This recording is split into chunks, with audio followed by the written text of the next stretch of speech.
사건 의뢰인을 만나기 위해 TV 생활법정 제작진이 찾아간 것. 의뢰인은 제작진을 만나자 억울함을 토로하기 시작하는데 아빠 돌아가시고서 이런 문제로 또 고통을 받고 하니까 정신적으로도 저희 짱아리 같은 경우는 정말 너무 안 된 게 정신적으로 엄청 충격을 받고 지금까지도 그랬는데 너무 기가 막히고 억울할 뿐이죠.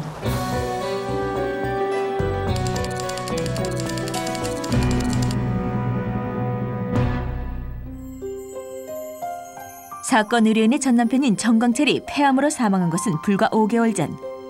가족들 모두 슬픔을 감출 길 없었다. 하지만 너희는 아버님이 돌아가셨는데 눈물 한 방울 안 흘리니? 여긴 뭐하러 와? 정광철의 자식들은 마음이 불편하기만 했으니 야 이놈들아! 여기가 어디라고 찾아와 이놈들아! 고모부, 무슨 말씀이세요? 아버지가 돌아가셨으면 당연히 아들이 와야죠. 당연히?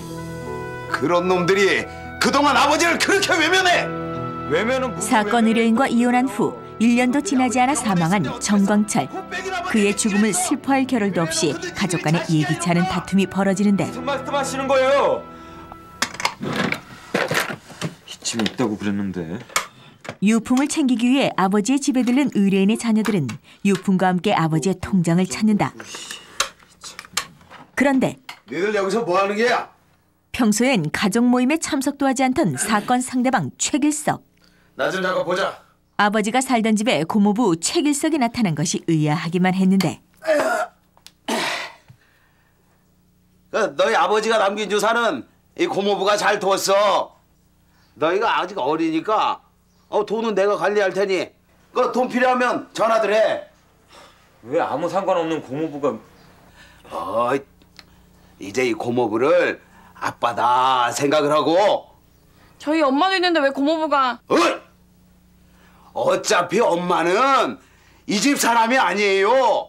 에? 이혼한 지 벌써 3년이 넘었고 어린 너희들 대신 이 고모부가... 저희 안 어려요. 전 벌써 21살이고 희영이도 19살인데. 니들 유산 때문에 이러는 거야? 이건 말이야 너희 아버지도 원하던 일이야. 이건 버리장머리 없는 것들 진짜. 자 이거 봐라. 이 일기장에다가 내 아버지가 유언을 남겼어. 뜬금없이 나타난 아버지의 일기장. 일기장이요? 하지만 일기장을 의뢰인의 자녀들에게 절대 보여주지 않는 최길석. 그리고 말이야 너희들이 아버지한테 어떻게 대했어? 병수발을 하기를 했니? 병원에 코빼기를 비치기를 했어. 그때 네 아버지가 말이야.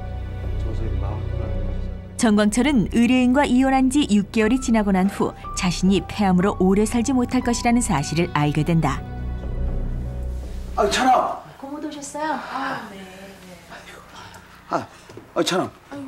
오늘 좀 어때? 괜찮아? 바쁘실 텐데 뭐하러 또 오셨어요? 아이고 이 사람아. 처남이 이렇게 아픈데 이거 오는 게 당연하지. 어제도 오셨으면서. 가면서 봐. 이거 병원이 좀 건조한 것 같지? 그때부터 하루가 멀다 하고 병실을 찾아오는 최길석. 이제 좀 괜찮네. 그렇지? 그의 잦은 방문은 병원에 있는 정광철에게 나름대로 큰 위안이 되었고. 왜요? 오셨어요? 왜요? 호섭이는 집에 연락 좀 하고 지낸대요?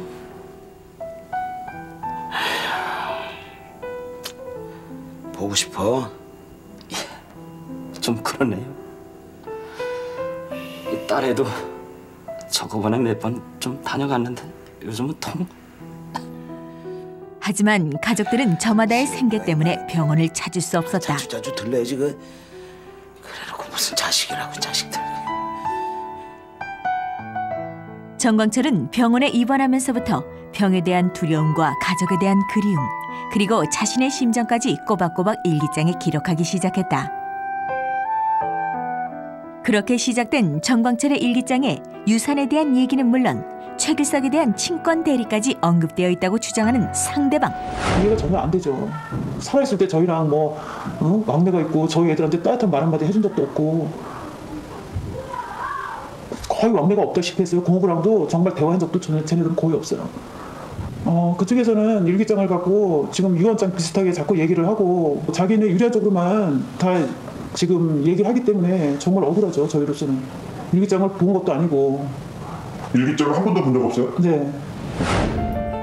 또 사건 상대방인 최길석은 아이들에게 상속의 자격이 없다고 주장하고 있다. 한편 의뢰인 측이 주장하는 전 남편 정광철은 내가 니들 배부르라고 뼈 빠지게 일하다가 돈 바치는 줄 알아? 아니 애들 앞에서 무슨 추태예요? 뭐? 애들? 뭐야? 아이 이것들이 언제 애비대서 바로 제대로 해봐 이것들. 술만 먹으면 폭행을 일삼았던 정광철. 그리고 가족들을 괴롭힌 또 다른 문제가 있었으니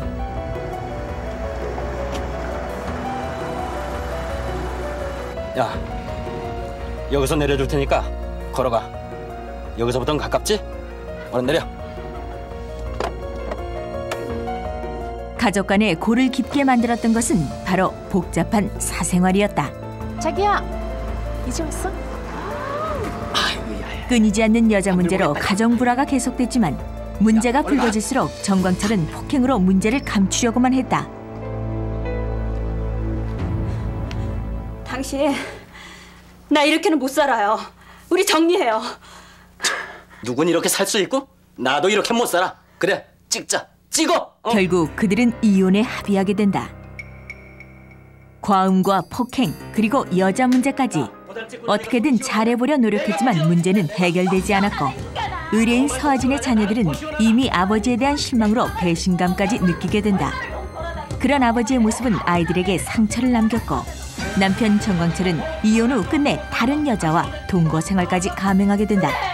저희 애가 이제 그 돈 문제를 얘기를 했대요. 아빠 돈이 어떻게 됐나 그걸 물어봤더니 이제 거기서 술 한 잔씩 먹고서는 시비가 붙은 거예요. 다들 몰려들어서 뭐 저희 애들을 정말 죄인 취급하고 뭐 니네가 아빠 살아있을 때 한 게 뭐가 있냐, 아픈 사람에 비해서 한 게 뭐가 있냐 그런 식으로 하고 그 일기장에는 네 사람 그리고 줄알았고 자기네한테 그 위임을 했다 이렇게 얘기를 하더래요. 전 남편의 유산을 관리하겠다는 최길석의 고집이 꺾일 기미가 보이지 않자 결국 사건 의뢰인은 정광철의 재산을 직접 알아보기 시작했는데 고인의 통장에 들어있던 보험금과 퇴직금은 통장을 강제로 관리하던 최길석의 이름으로 인출되고 난 후였다. 애들 아빠가 10일 사망을 했거든요. 17일 밤 10시쯤에 사망을 했는데 27일 낮에부터 이렇게 수십 차례 걸쳐서 이렇게 지금까지 다 찾아왔어요. 사망 당일날 돈을 인출해간 사실에 경악을 금치 못하는 가족들. 아니 그러니까 너희 아버지가 이 고모부한테 친권을 대리해달라 이렇게 유언을 한 거라니까. 아니 고모부 도대체 왜 어머님이랑 말씀을 안 하시겠다는 거죠? 이미 너희 어머니는 우리 집안 사람이 아니에요. 그건 그렇다 쳐도 제가 아버지 아들이잖아요. 아버지 유산 제게 넘겨주세요. 아니 이런 몹쓸 놈들이 이거 너희들이 무슨 권리가 있어? 아버지가 너희들 보고 싶을 때 너희들 어떻게 했어? 어떻게 했냐고 이놈들아. 저는 그때 지방에 취업 나가 있었잖아요. 그리고 희영이는 전 고3이었잖아요. 아 시끄러. 나는 아버지 유언대로 친권을 대리하고 있을 뿐이라고. 니들 자꾸 이런 식으로 나오면 유산은커녕 그냥 가족의 연을. 일기장 유언을 지키겠다는 상대방 최길석. 뭐 아빠 돌아가셨다고 슬퍼가지고 저희한테 죄인 취급하고 저한테 손찌검하면서 막 손까지 올라가고 때리려고 하고 욕하고 흥분을 하셔서 그러는 것도 정말 너무 어이가 없고 황당했고요. 저희를 아빠 자식이라고 전혀 생각을 하시는 것 같지 않아요. 그래서 그게 제일 화가 나고요.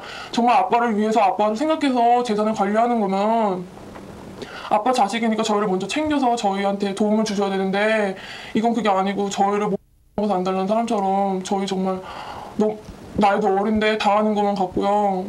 막 연락도 하나도 없다가 이러는 거 너무 황당해요. 그렇게 차일피일 유산을 손에 쥐고 내놓지 않는 상대방 최길석. 급기야는 의뢰인 서하진이 나서기에 이르는데 마침 계셨네. 이것 보세요, 고모부. 애들 아빠 유산은 애들이 가져야 되는 거 아니에요?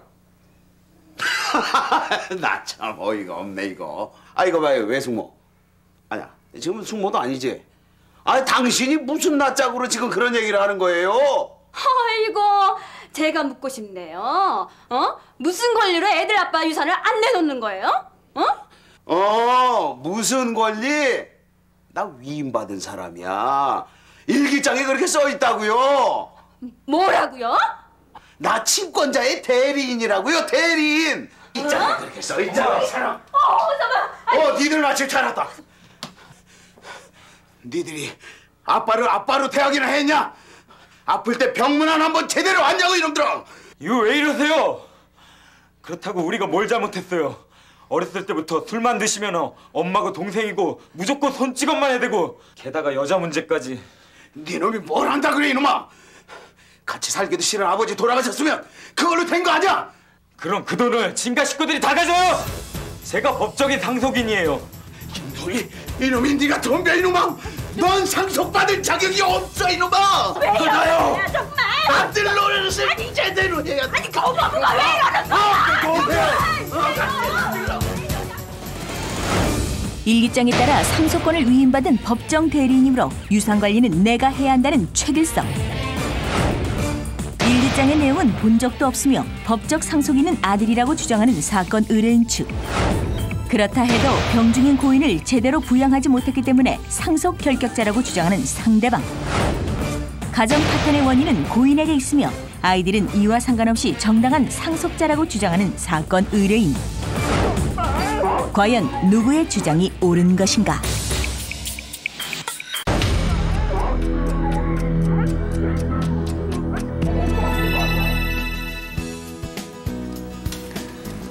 본 사건은 일기장이 유언으로서의 효력이 있는지 그리고 의뢰인의 자녀들이 상속 결격자인지 여부를 먼저 살펴보아야 합니다. 민법 1004조에 근거하여 상속 결격 여부를 따져보면 상대방이 주장하는 것처럼 의뢰인의 자녀들이 자식 노릇을 제대로 하지 못했다든가 아버지를 아버지로 대하지 않았다는 사정만으로는 자녀들을 상속 결격자라고 보기는 어렵습니다.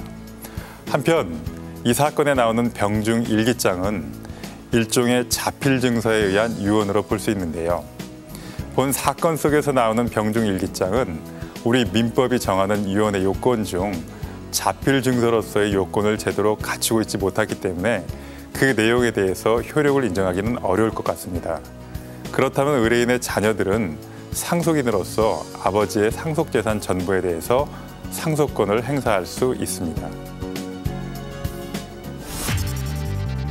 법적인 의미의 상속 결격자란 고의로 피상속인을 살해하거나 살해하려 한 자, 고의로 피상속인에게 상해를 가하여 사망에 이르게 한 자, 사기, 강박으로 피상속인의 유언을 방해한 자, 피상속인의 유언서를 위조, 변조, 은닉한 자 등을 말한다. 또한 유언을 인정하기 위해서는 민법 제1066조 1항에 의거해 자필 증서에 의한 유언은 유언자가 그 전문과 연월일, 주소, 성명을 자수하고 날인해야 한다. 따라서 이 사건에서 의뢰인의 아들은 상속 결격자가 아니고 상대방에 의하여 상속권을 침해당한 자이므로 민법이 정하는 상속재산 회복 청구 소송을 제기할 수 있습니다. 이 소송은 상속권자가 자신의 상속권 침해 사실을 안 날로부터 3년 이내에 그리고 상속이 개시된 날로부터 10년 이내에 행사할 수 있습니다. 그리고 이 사건에서 의뢰인의 아들은 이미 성년이므로 당연히 자신의 이름으로 소송을 제기할 수 있고 만약에 미성년자라 하더라도 법정 대리인인 어머니가 소송을 대리하여 청구할 수 있습니다. 그리고 이 사건에서 상대방이 이미 상속 재산을 모두 다른 가족들에게 처분하였다면 그 다른 가족들 모두가 소송의 상대방이 되며 만약에 부동산이 있는 경우에 그 부동산을 다른 가족들로부터 다시 양수한 제3자도 이 사건 소송에 상대방에 포함될 수 있습니다.